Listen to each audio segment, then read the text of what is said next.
My name's Angie Cuson. I'm the Director of HR Services at the City of Winnipeg for Human Resource Services and the Equity Office.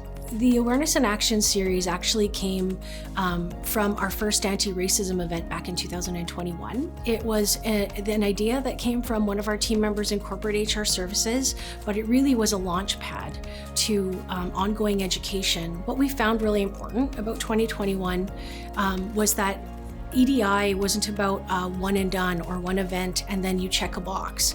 What we really found from that event was that an ongoing conversation was necessary in order for us to keep EDI in the forefront, particularly when you're at a city and an employer with over 10,000 staff. So the idea of having a monthly invite over the lunch hour to just invite staff to come, to hear from important EDI thought leaders about their lived experience, about important topics, that ranges from religion to truth and reconciliation to pride activities. It was something that was an important part of us being able to just provide insight, an opportunity to learn from others, and an opportunity for our staff to see that there is so much diversity available. We invite not only our 10,000 staff, but we open it up to the public.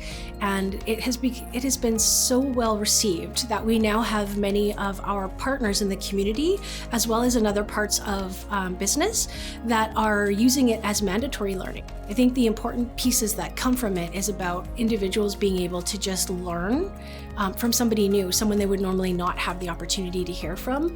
One of the most important pieces of us to talk about when it comes to the Awareness and Action series is that it wouldn't be made possible without the important partnerships that we have. So it's not only the HR and Equity Office staff inside the City of Winnipeg that helped to curate it and launch it, it's about the Mayor's Human Rights Committee of Council, which funds it. What we have is the Mayor's Committee, Councillor Chambers, Councillor Rollins, as well as Ali Raposo, who nominated us for the award, and the ongoing commitment from the public members of the committee that helps us to fund these important events, because it is expensive, but they wouldn't happen without them. So it's a really important partnership that we have, and we're so grateful for. My name is Carrie Wilkins, and I am a board member for Film Training Manitoba and co-chair of Canada's Supporting Women in Film Trades Conference, known as SWIFT. When FTM saw the results of a 2021 study establishing that under 30% of workers in trades positions were women identifying, they put together a committee comprised of 15 women professionals to address this issue within the film industry. The conference has numerous panels which allow women to increase their workplace skills, and it also provides networking opportunities for women with other women professionals. And we've seen that result in more women being hired for their potential in positions that they're traditionally underrepresented in. One of the things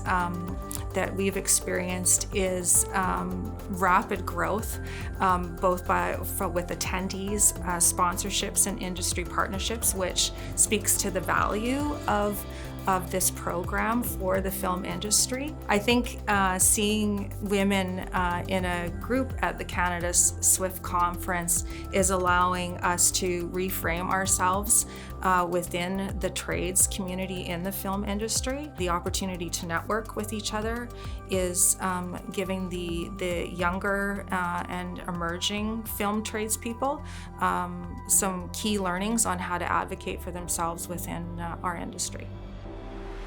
I'm Jaime Chinchilla, and I am the DI advisor for Johnston Group. So our initiative is the implementation of our DI strategy and roadmap that we started implementing in 2023. To get there, we had to plan and design the whole strategy that contained a DI policy.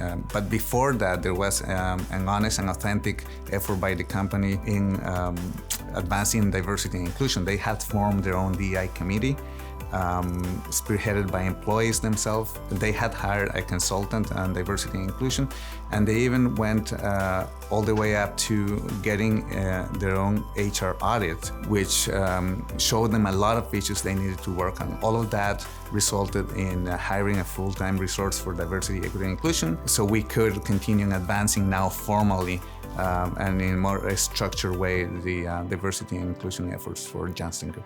We did that by designing a very strong, comprehensive policy that includes not only our commitment and compliance with legislation in human rights and privacy, confidentiality, and other aspects, but also the designing of a governance model by which we attempt to engage all levels of staff. And then finally, we have our very successful employee resource groups, which is a very flexible way in which any employee at Johnston Group can engage with the organization and work on their own needs and their own issues. For us, it's important to measure everything that we do, and diversity and inclusion, there's no way of knowing about the impact if you don't measure constantly. There's a lot of issues that we need to work on. And so that measurement gave us that data that we can now work on and keep on developing. Hi, my name is Tracy Bremner, and I'm the Vice President of Human Resources and Corporate Security. We employ more than 3,000 people in our liquor marts, casinos of Winnipeg, the Shark Club Gaming Center, our distribution center, multi-use warehouses, and corporate offices. The work that the Diversity, Equity, and Inclusion team and committee is doing is very important and has been impactful for our organization in so many ways. Through their hard work, a DE&I vision statement was developed and shared with all employees. A formal land acknowledgement was created to honor and recognize the Indigenous peoples who live and work on this land both presently and historically. We implemented pronoun usage on name badges, signatures, and nameplates across the corporation so employees can be free to show who they are. We were honored to establish an external Truth and Reconciliation Advisory Circle of Indigenous leaders who will help guide us on our path to reconciliation.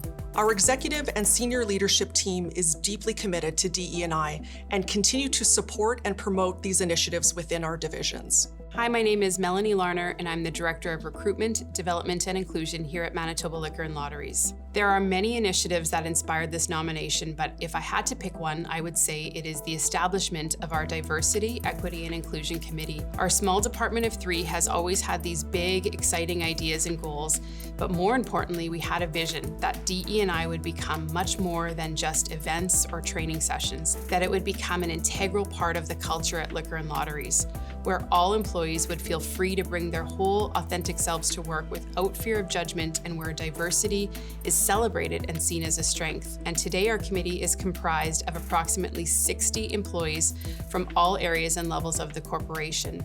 While we are still on our journey, we are incredibly proud of the work we have done so far and look forward to all that is to come. We are just getting started.